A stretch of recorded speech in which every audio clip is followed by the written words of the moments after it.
কে কারে ফ্যাসিস্ট বলবেন? আগের সরকারকে সবাই মিলে ফ্যাসিস্ট বললেন, আর এখন সংসদে দাঁড়িয়ে বিরোধী দলীয় নেতা বলতেছেন যে এখন যারা এসেছেন তারা নৈব্য ফ্যাসিস্ট। তাহলে আমরা জানতে চাই যে পুরাতন ফ্যাসিস্ট আর নৈব্য ফ্যাসিস্টের মধ্যে সঙ্গের পার্থক্যটা কি? আপনাদের কাছে সবাই যদি ফ্যাসিস্ট হয়ে যায় তাহলে এই দেশ ফ্যাসিস্ট মুক্ত করবে কে? কথা ঠিক না? ঠিক না? এই জন্য একটি প্রকাশ্যে ভারতের বিরোধিতা করা একটি রসুম রেওয়াজ, কিন্তু ভিতরে ভিতরে ভারতের সাথে সকলেরই একটা সম্পর্ক বিদ্যমান আছে বলে আমরা মনে করতে পারি। কথা ঠিক না? ঠিক না? আল্লাহর ওয়াস্তে এগুলো থেকে বেরিয়ে আসুন। তাদের সাথে প্রতিবেশী হিসাবে কূটনৈতিক সম্পর্ক জোরদার করুন, আমাদের কোনো আপত্তি নেই। ব্যবসা বাণিজ্যের সম্পর্ক করুন, কিন্তু সংস্কৃতি এবং ধর্মের আদান প্রদান করতে হলে এদেশের মানুষের ম্যান্ডেট নেওয়ার প্রয়োজন। জনগণকে উপেক্ষা করে যদি কোনো তুষামুদি নীতি পোষণ করা হয়, সেটার বিরুদ্ধে জনগণের আন্দোলন শুরু হতে সময় লাগবে না। এইগুলা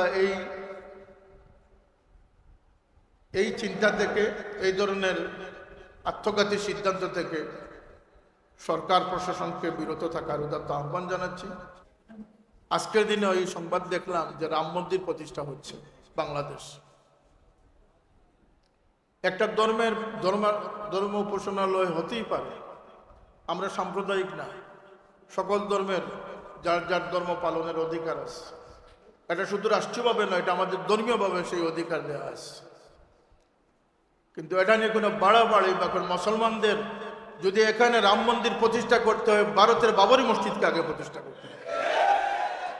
সেখানে আমার মুসলমান ভাইরা গরু কুরবানি করতে পারতেছে, মসজিদের গম্বুজে আগুন ধরিয়ে দেওয়া হচ্ছে, আর এখানে সমতার সম্প্রীতির ধ্বজাধারীদেরকে এইভাবে আপোষ করলে সেটা জনগণ আপোষ করবে।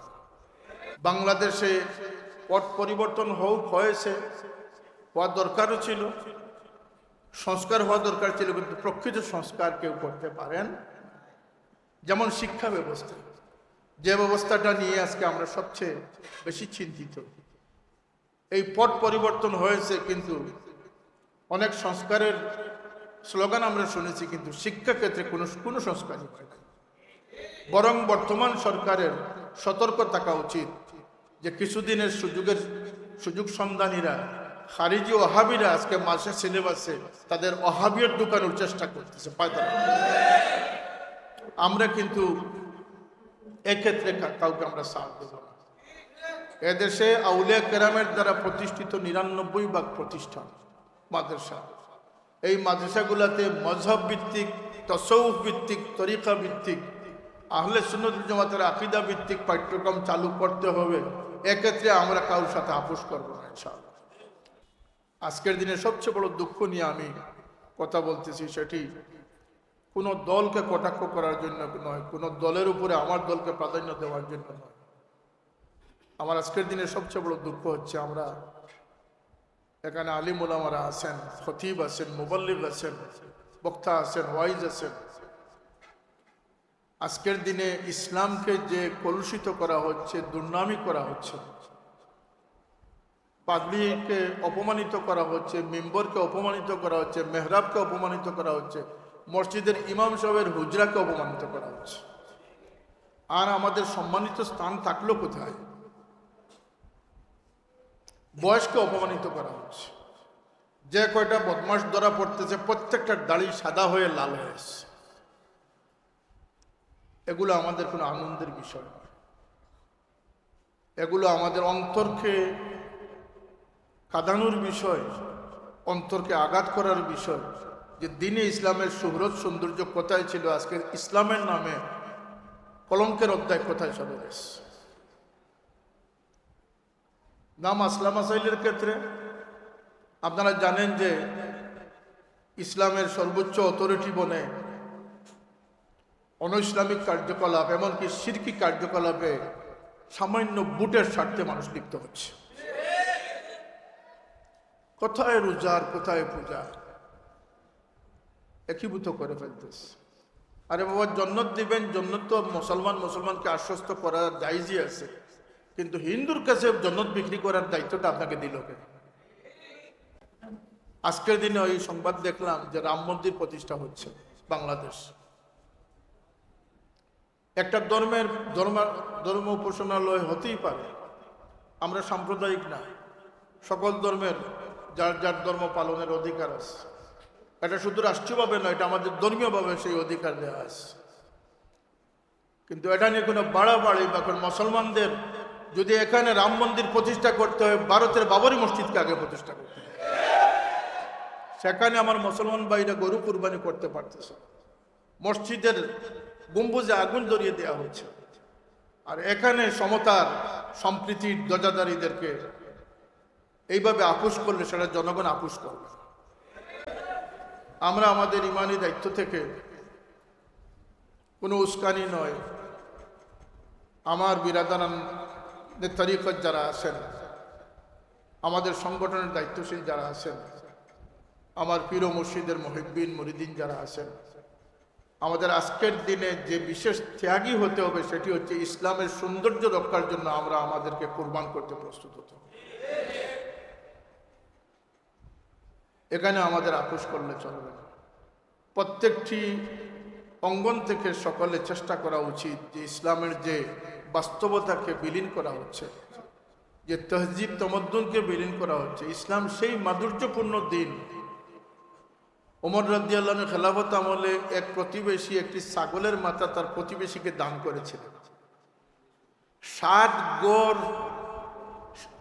পর্যায়ক্রমে 7 গড় পরে এসে আবার সেটা মূল গড়ে এসে প্রবেশ করেছে।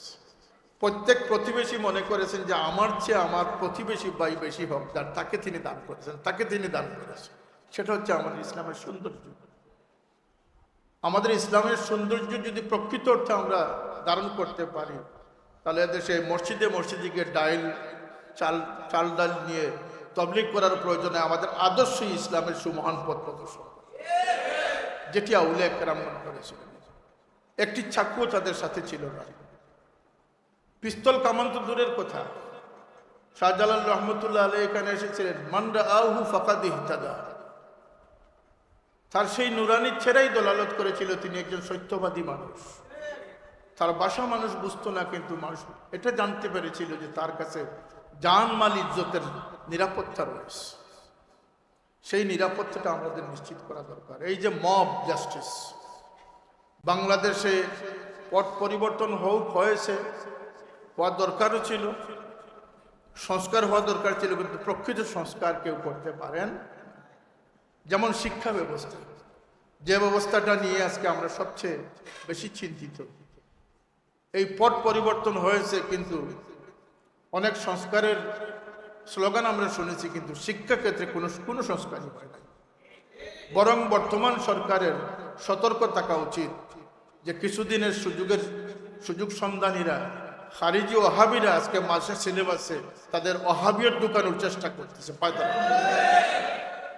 আমরা কিন্তু এক্ষেত্রে কাউকে আমরা সাথ দেব না। এদেশে আউলিয়া কেরামের দ্বারা প্রতিষ্ঠিত 99 প্রতিষ্ঠান মাদ্রাসা, এই মাদ্রাসাগুলোতে মযহব ভিত্তিক, তাসাউফ ভিত্তিক, তরিকা ভিত্তিক, আহলে সুন্নাত ওয়াল জামাতের আকীদা ভিত্তিক পাঠ্যক্রম চালু করতে হবে। এক্ষেত্রে আমরা কারোর সাথে আপোষ করব না ইনশাআল্লাহ। আর সময় সংক্ষিপ্ত, আমি আপনাদের খেদমতের এই গুজারিশটুকু রাখলাম যে আমরা সজাগ সচেতন মুসলমান হব, যাতে আমার দ্বারা ইসলাম কলুষিত না হয়। প্রফেসর ডক্টর রইসুদ্দিন সাহেবের প্রতি আমাদের দোয়া রইল যে আপনি শুধু, তো আমি গতকালকেও বলেছি যে তিনি শুধু জগন্নাথ বিশ্ববিদ্যালয় বাংলাদেশের শ্রেষ্ঠতম 4-5টি বিশ্ববিদ্যালয়ের একটি, ঢাকা বিশ্ববিদ্যালয়ের পরেই যে বিশ্ববিদ্যালয়টি গুরুত্ব বহন করে। তিনি এখানে বিসি হয়েছেন, ইতিপূর্বে সিলেটের কেউ এখানে বিসি হয়েছেন বলে আমার জানা নেই। সুতরাং গোটা সিলেটের গর্ব প্রফেসর ডক্টর রইসুদ্দিন। তার আদর্শ, তার নীতি নৈতিকতা নিয়ে তিনি যদি অগ্রসর হন, আমাদের সমস্ত জনশক্তি তার পিছনে থাকবে ইনশাআল্লাহ। এবং আমি দাবি করব যে তিনি তিনি এক সময় তালামিজে ইসলামিয়ার কেন্দ্রীয় সাধারণ সম্পাদক ছিলেন। তার সেই যোগ্যতা, মেধা বলে তিনি দিনের অনেক খেদমতে সামিল হয়েছেন। আগামী দিন যেহেতু আল্লাহ পাক তাকে সর্বোচ্চ পর্যায়ে নিয়ে পৌঁছেছে, তার দ্বারা ইসলাম আহলে সুন্নাত উপকৃত হবে, সেই আস্থা সেই বিশ্বাস তার উপরে রেখে তার দুনিয়া আখিরাতের সাফল্য কামনা করে হযরত সাইফুল্লাহ রহমতুল্লাহ আলাইহির দুয়ার ফসল হিসাবে আল্লাহ পাক তাকে আরো সাফল্য দান করবেন এই প্রত্যাশা রেখে হযরত বড় সাহেবের অত্যন্ত স্নেহধন্য দারুল কিরাতের একজন বিশিষ্ট কারি ছিলেন, বড় সাহেবের সরাসরি ছাত্র। তাদের সেই স্নেহ দৈন্য এই মানুষটির সর্বাঙ্গীন উন্নতি আমরা কামনা করি। আল্লাহ পাক তাকে নিরাপদে সুস্থভাবে সমস্ত খেদমত আঞ্জাম দেওয়ার তৌফিক দান করুন এবং বাংলাদেশের বিভিন্ন স্থানে মূর্তি নির্মাণের প্রস্তুতি নেওয়া হচ্ছে। এটা আপনারা জানেন যে বাংলাদেশে ভারত বিরোধী বক্তব্য দেওয়াটা একটা রেওয়াজে পরিণত হয়ে গেছে, আর ফ্যাসিস্ট বলাটা একটা ঐতিহ্যে পরিণত হয়ে গেছে। কে কারে ফ্যাসিস্ট বলবেন? আগের সরকারকে সবাই মিলে ফ্যাসিস্ট বললেন, আর এখন সংসদে দাঁড়িয়ে বিরোধী দলীয় নেতা বলতেছেন যে এখন যারা এসেছেন তারা নৈব্য ফ্যাসিস্ট। তাহলে আমরা জানতে চাই যে পুরাতন ফ্যাসিস্ট আর নৈব্য ফ্যাসিস্টের মধ্যে সংজ্ঞার পার্থক্যটা কি? আপনাদের কাছে সবাই যদি ফ্যাসিস্ট হয়ে যায় তাহলে এই দেশ ফ্যাসিস্ট মুক্ত করবে কে? কথা ঠিক না? ঠিক না? এই জন্য একটি প্রকাশ্যে ভারতের বিরোধিতা করা একটি রসুম রেওয়াজ, কিন্তু ভিতরে ভিতরে ভারতের সাথে সকলেরই একটা সম্পর্ক বিদ্যমান আছে বলে আমরা মনে করতে পারি। কথা ঠিক না? ঠিক না? আল্লাহর ওয়াস্তে এগুলো থেকে বেরিয়ে আসুন। তাদের সাথে প্রতিবেশী হিসাবে কূটনৈতিক সম্পর্ক জোরদার করুন, আমাদের কোনো আপত্তি নেই। ব্যবসা বাণিজ্যের সম্পর্ক করুন, কিন্তু সংস্কৃতি এবং ধর্মের আদান প্রদান করতে হলে এদেশের মানুষের ম্যান্ডেট নেওয়ার প্রয়োজন। জনগণকে উপেক্ষা করে যদি কোনো তুষামুদি নীতি পোষণ করা হয়, সেটার বিরুদ্ধে জনগণের আন্দোলন শুরু হতে সময় লাগবে না। এইগুলা এই চিন্তা থেকে, এই ধরনের আত্মঘাতী সিদ্ধান্ত থেকে সরকার প্রশাসনকে বিরত থাকার উদাত্ত আহ্বান জানাচ্ছি। আমি আমার কথা দীর্ঘায়িত করছি না, যেহেতু নামাজের সময় নিকটবর্তী। আল্লাহ পাক আপনাদের সকলের উপস্থিতিকে কবুল করুন। এখানে অনেক এলাকার অনেক বিশিষ্ট জনেরা এসেছেন, মাদ্রাসার আসাতেজায়ে কেরামগণ উপস্থিত আছেন এবং মাদ্রাসার শুভানুধ্যায়ী অনেক উপস্থিত আছেন। প্রফেসর ডক্টর রইসুদ্দিন সাহেবকে দেখে সকলেই আনন্দে আত্মহারা। আমরা সকলে খুশি হয়েছি, আমরা অন্তর দিয়ে খুশি প্রকাশ করতেছি। আল্লাহ পাক তার এই বান্দাকে আরও কামিয়াবি নসিব করুন, আরও সম্মানী করুন, দুনিয়া আখিরাতের কামিয়াবি নসিব করুন। ওয়া আখিরু দাওয়ানা আলহামদুলিল্লাহি রাব্বিল আলামিন। সাল্লাল্লাহু আলা সাইয়্যিদিনা মাওলানা মুহাম্মদ ওয়া আলা আলিহি ওয়া সাহবিহি ওয়া সাল্লাম। আস্তাগফিরুল্লাহ লি ওয়া লাকুম।